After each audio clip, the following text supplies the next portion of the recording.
Hi everyone, my name is Kelly Rose. This is my biggest challenge video for MIT 885. The biggest challenge for me as a third grade teacher moving forward is just continuing to meet the needs of my students, and this is especially important during a time of a worldwide pandemic. Um, Continuing to find and use current technology and using best practices, I feel like this will be a challenge throughout the rest of my career, whether it's virtual learning or not.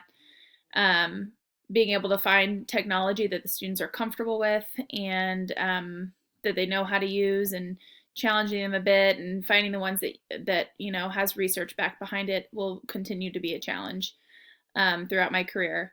Also, ensuring that my students are engaged and actively participating in the technology. As we've moved from the classroom to virtual learning this year, I've found that this is one of the most difficult things to do, especially during virtual learning.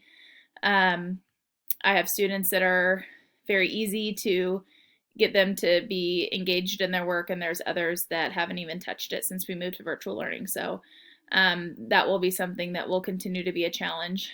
And then also kind of letting go of the control and allowing student choice in their work.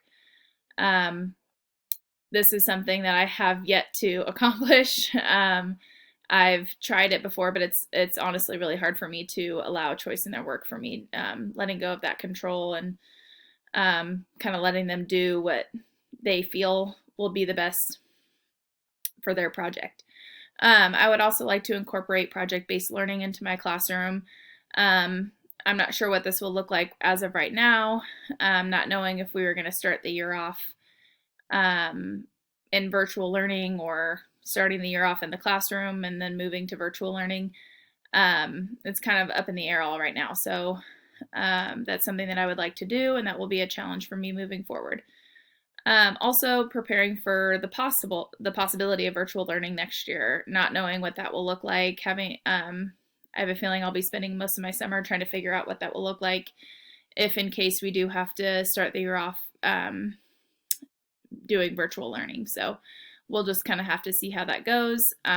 So I feel my challenges look a little bit different than if this pandemic wouldn't be going on, but because it is, there are more challenges that we are facing as educators.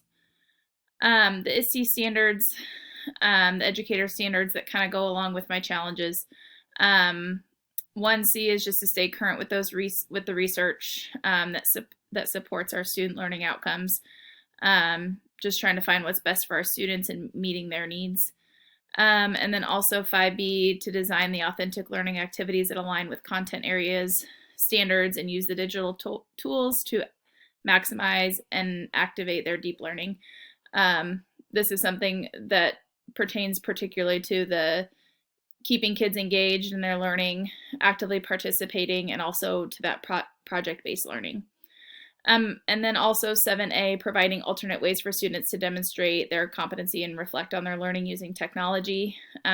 This kind of goes along with the choice of allowing them in the project-based learning, allowing them different ways to communicate their learning to me and that sort of thing. So I really enjoyed this class. I really enjoyed working with all of you. Good luck in the future, and good luck with, this virtual learning that we're all kind of being thrown into.